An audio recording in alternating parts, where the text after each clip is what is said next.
palace was silent at night, not because nothing happened, but because screaming was forbidden. In imperial China, silence was not peace. It was control. Behind vermilion gates, beneath roofs glazed in gold, thousands of women lived inside a world where even sound to be punished. Guards did not patrol to protect them. They patrolled to make sure nothing escaped.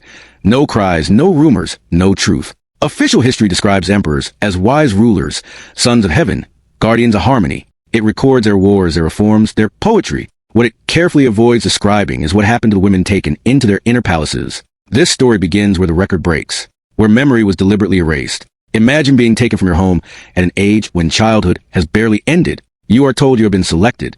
Your parents bow in gratitude, not because they are proud, but because refusal could mean punishment. Soldiers escort you away, while neighbors whisper that your family has been blessed. No one tells you the truth.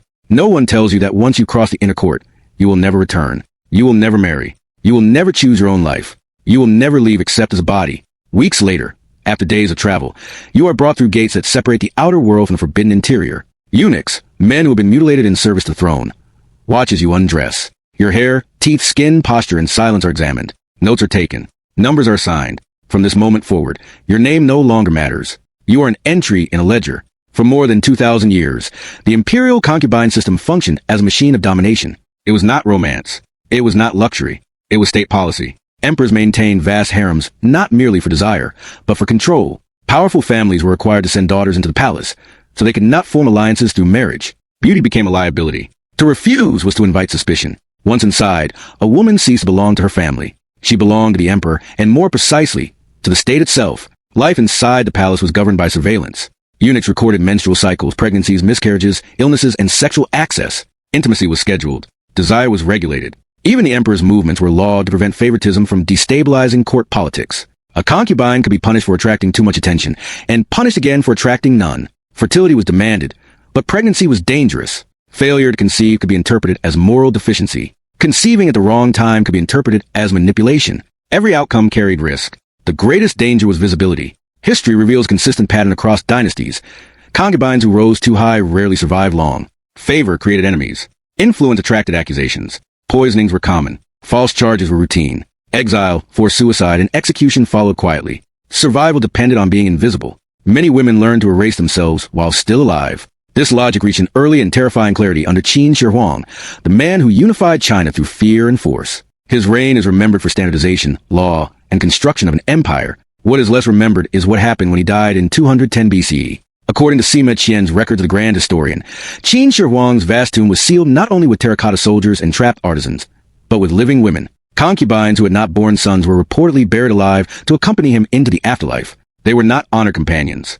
They were possessions that could not be allowed to exist without their owner. This practice, known as Sun Zong, accompanying burial, did not begin with Qin Shi Huang, but his use of it shocked even ancient historians. Craftsmen who built the tomb were executed to preserve secrets. Concubines were sealed inside because they themselves were secrets. Their deaths were described in sanitized language. They were said to have followed the emperor. What was not written were the final hours in darkness, the suffocation, the panic, the realization that loyalty did not save them. From the very birth of imperial China, female life inside the palace was conditional, temporary, and disposable. Even after Confucian scholars condemned such practices, they did not disappear. They returned again and again, disguised as tradition. Each dynasty softened the language, but preserved the logic. Women who had belonged to the emperor were not permitted independent existence. Their bodies were tied to his authority in life and in death. For those not killed outright, survival inside the palace meant psychological destruction. Concubines were forbidden from forming close friendships. Friendship suggested alliance. Alliance suggested conspiracy. Love was impossible. Aging was treated as failure. Women who grew older were removed from central quarters and relocated to distant wings of the palace, so the emperor would not be reminded of time and decay. Some lived decades in isolation, forbidden from leaving their rooms, forbidden from seeing family, forbidden from purpose. Court records describe women who forgot how to speak after years of silence.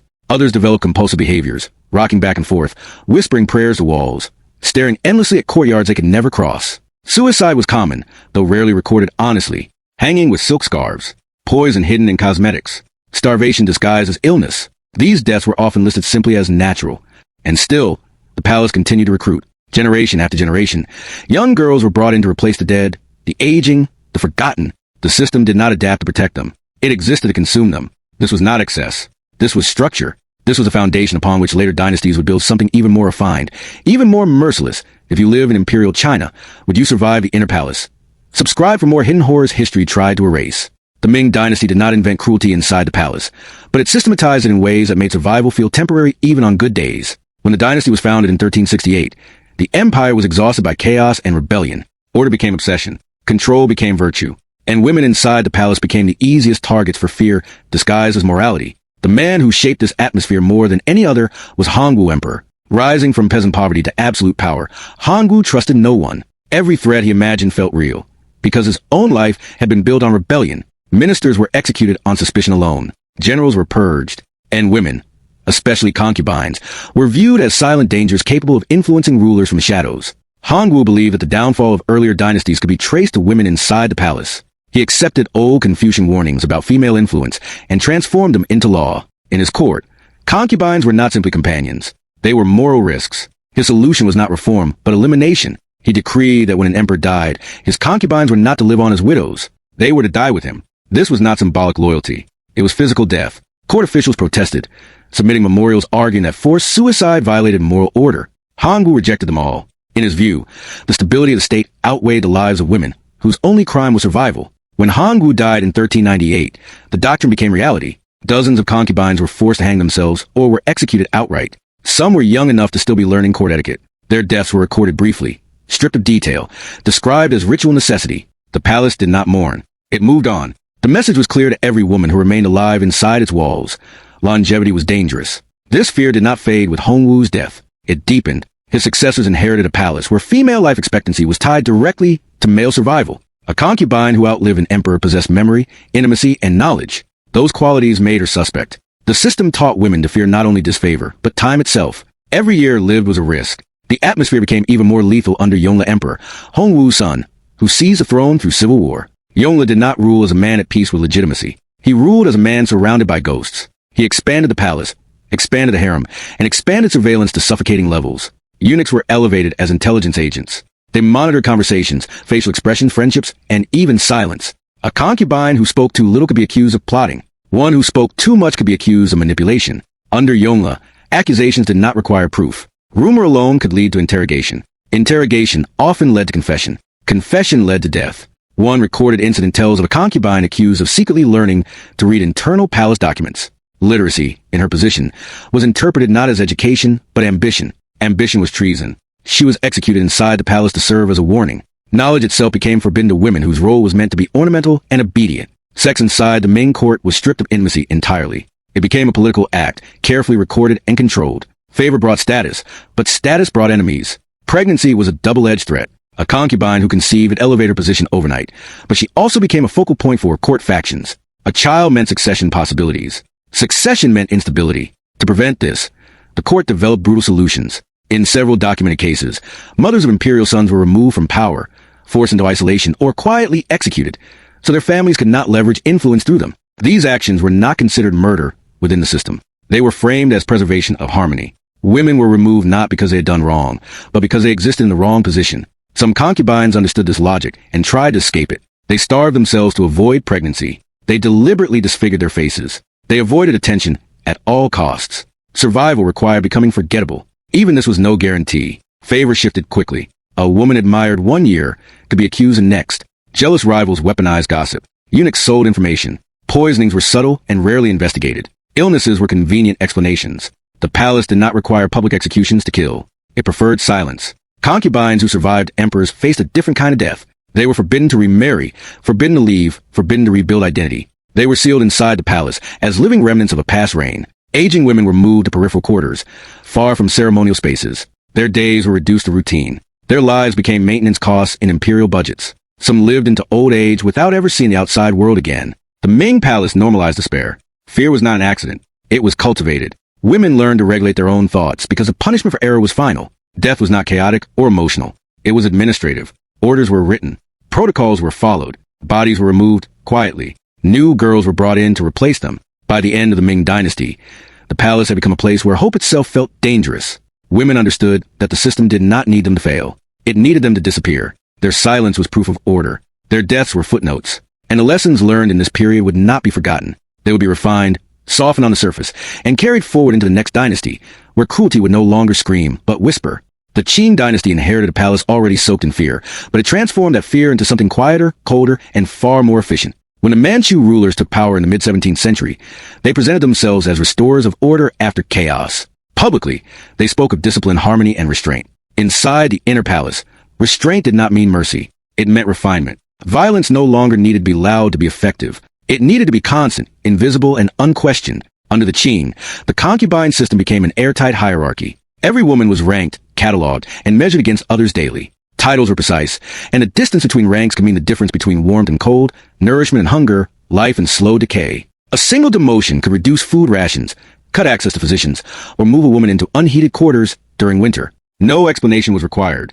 Favor was not a right. It was a temporary condition that could vanish overnight. This era perfected psychological punishment. Executions still happened, but they were no longer preferred tool. Fear worked better when it lingered. A woman who disappeared quietly created more terror than one who died publicly. The palace learned that uncertainty was more effective than spectacle. The early Qing emperors emphasized control through routine. Every movement inside the palace followed regulation. When to wake, when to eat, when to speak, when to be silent. Concubines were forbidden to leave their designated courtyards without permission. Letters to family were censored or denied entirely. Some women never learned whether their parents were alive or dead. The outer world faded until it felt unreal. Under Kangxi Emperor, often remembered as wise and benevolent, the inner palace functioned like a sealed chamber. Kangxi ruled for more than 60 years, and during that time, dozens of women passed through his harem. Official records describe stability and moral order. What they omit is the emotional toll of endless waiting. Most concubines would never see the emperor again after their initial selection.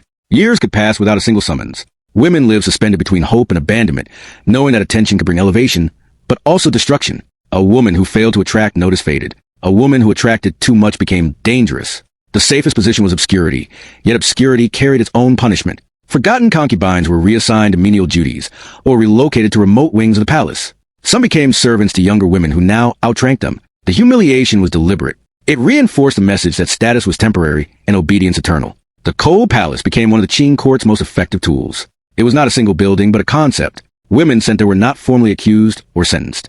They were simply removed from visibility. Cold palace quarters were poorly heated, understaffed, and isolated. Food arrived irregularly. Medical care was minimal. Conversation was discouraged. Women sent there understood that they were being erased while still alive. Many never returned. Aging was treated as a form of failure. Youth symbolized vitality and imperial strength. Older concubines were reminders of time, decay, and mortality, things emperors preferred not to confront. As women aged, they were quietly reassigned, their names removed from ceremonial lists. They still existed, but no longer counted. Their deaths were rarely recorded in detail, sometimes not at all. The Qing court kept meticulous records of expenses, ceremonies, and protocol. It did not keep records of despair. Medical documents from the period refer to rising cases of what physicians labeled female melancholy.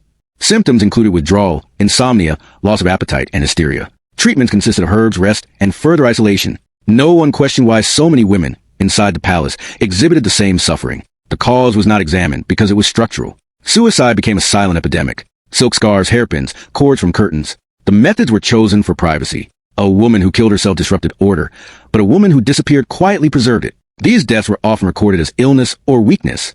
Responsibility was never assigned. Under Qianlong Emperor, the system expanded to grotesque proportions. Qianlong ruled for decades and maintained one of the largest harems in imperial history. He was known for indulgence, vanity, and control. Dozens of official consorts lived under his authority, along with countless unofficial companions whose names never entered the records. For young women, selection into his palace was still framed as honor. For older ones, survival became a slow narrowing of existence. When concubines aged beyond desirability, they were removed with efficiency. No ceremony marked their departure from favor. They were reassigned, relocated, and forgotten. Some lived out their final years tending gardens they were forbidden to enjoy, cleaning halls they once ruled. Others were confined to small quarters and left to deteriorate. Their lives became a form of administrative residue, present but inconvenient to acknowledge. Despite the appearance of refinement, cruelty remained absolute. The Qing system did not need to execute women frequently because it controlled every other variable of existence. Food, warmth, movement, speech, identity. A woman who complied could survive physically while dying internally. A woman who resisted rarely survived at all.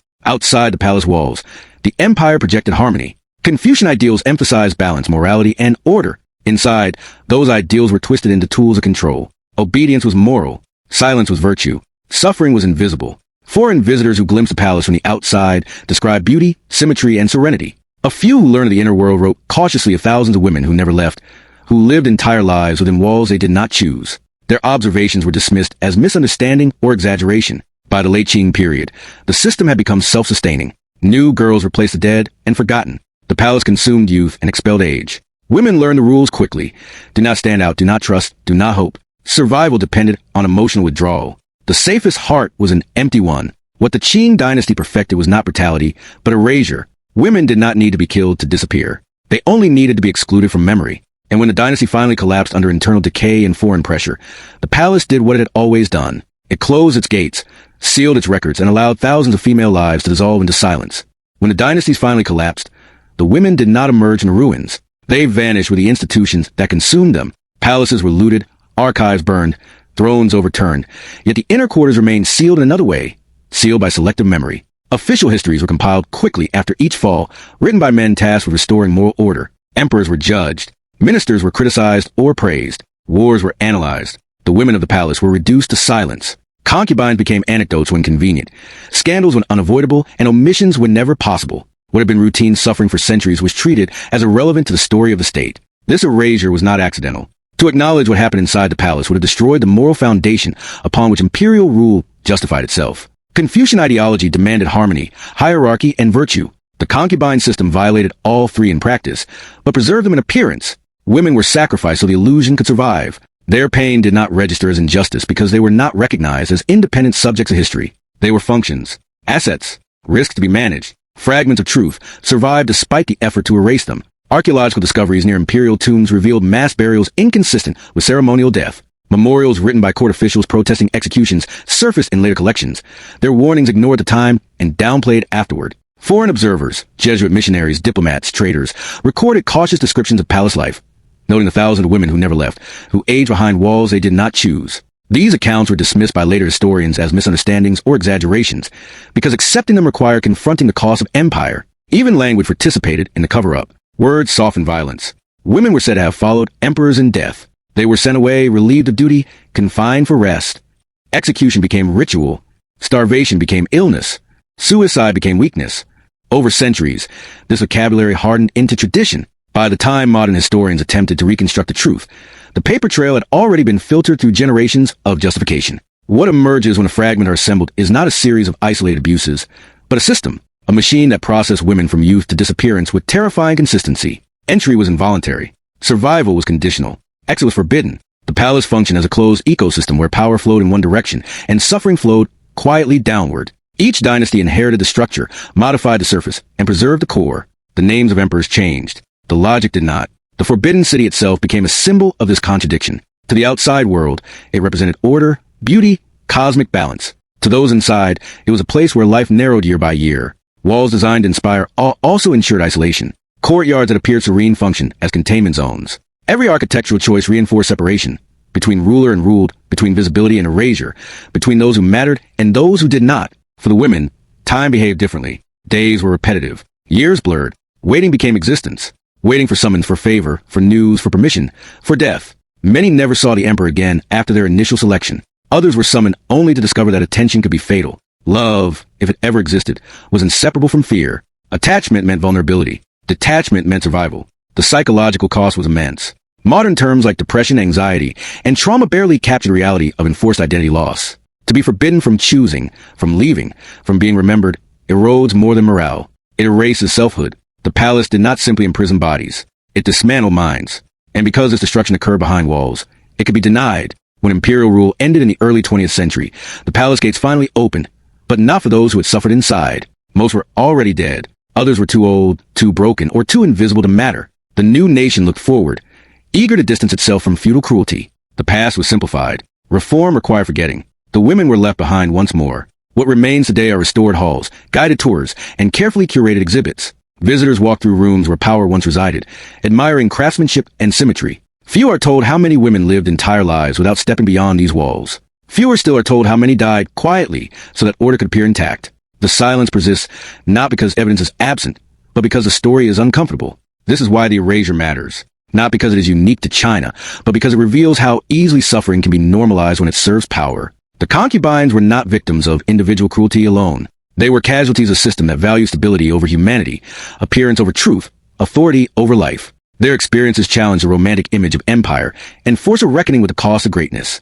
History often teaches us about conquest and collapse. It rarely teaches us about endurance, about the people who survived long enough to be forgotten. The women of the imperial palace endured silence, surveillance, and disposability for centuries. They left no memoirs, no monuments, no recorded last words. What they left instead were gaps, absences, inconsistencies that reveal more than official narratives ever intended. To tell their story now is not to impose modern judgment on the past. It is to restore balance to a record deliberately tilted away from truth. It is to acknowledge that behind every celebrated reign were lives consumed to maintain the illusion of order. The palace was never merely a residence. It was an instrument, and like all instruments of absolute power, it demanded sacrifice. The Forbidden City was never forbidden to cruelty. It was forbidden to memory. Behind silk curtains and dragon thrones, women lived and died without acknowledgement, their suffering absorbed into ritual and routine. They were called concubines. They were treated as disposable, and for centuries, history agreed to look away. Until now.